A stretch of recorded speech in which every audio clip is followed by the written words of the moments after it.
ఒకానొక సమయంలో అడవికి రారాజుగా ఒక శక్తివంతమైన మరియు తెలివైన సింహం ఉండేది. దాని పేరు లియో. లియో తన బలం మరియు తన ప్రజా పైన అక్కరయుత ఉన్న విధానం కారణంగా అడవిలోని అన్ని జంతువులచే గౌరవించబడేది. ఒకరోజు లియో అడవిలో సంచరిస్తూ ఉండగా ఒక లేడిని చూసింది. లేడి చాలా అందంగా ఉంది, కానీ అది గాయపడి ఉంది. లియో లేడిని దయతో చూసి దాని గాయాలను మాన్పడానికి ప్రయత్నించింది. లేడీ లియో చూపిన కాని దయకు కృతజ్ఞతలు తెలిపింది. లియో లేడిని తన గుహకు తీసుకువెళ్ళింది మరియు దాని ఆరోగ్యం పట్ల శ్రద్ధ వహించింది. కొద్ది రోజులలో లేడీ పూర్తిగా కోలుకుంది. లేడీ లియోకు తన కృతజ్ఞతను తెలియజేయాలనుకుంది. అది అడవిలోని అన్ని జంతువులను పిలిచి లియో గురించి ఒక గొప్ప కథను చెప్పింది.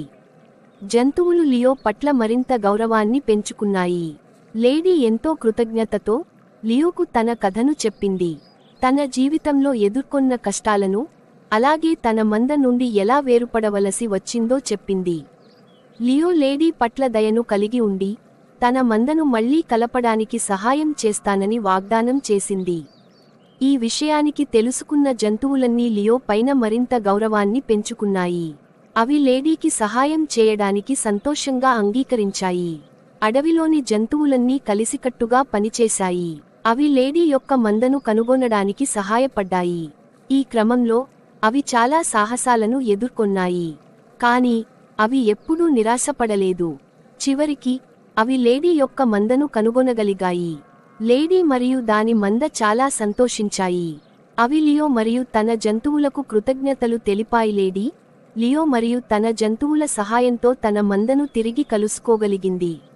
ఈ సంఘటన తరువాత లియో మరియు లేడీ మధ్య ఒక బలమైన స్నేహం ఏర్పడింది.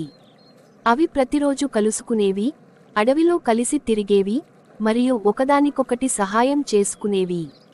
ఒకరోజు అడవిలో ఒక పెద్ద వరద ముంచెత్తింది. వరద కారణంగా చాలా జంతువులు తీవ్రంగా ప్రభావితమయ్యాయి.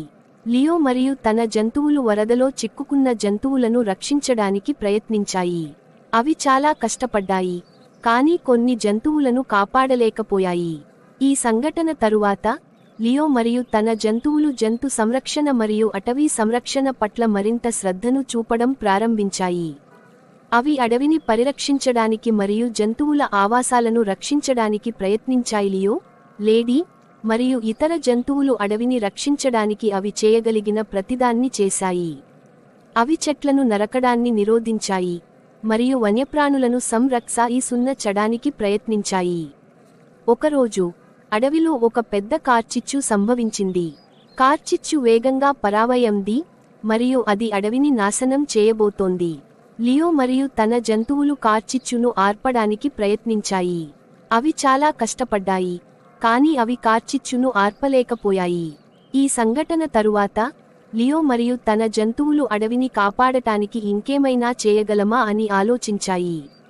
అవి ఒక ప్రణాళికను రూపొందించాయి మరియు అవి ప్రణాళికను అమలు చేయడం ప్రారంభించాయి. లియో, లేడీ మరియు ఇతర జంతువులు కార్చిచ్చును ఆర్పడానికి ప్రయత్నించినప్పుడు అవి ఒక అద్భుతమైన విషయాన్ని కనుగొన్నాయి.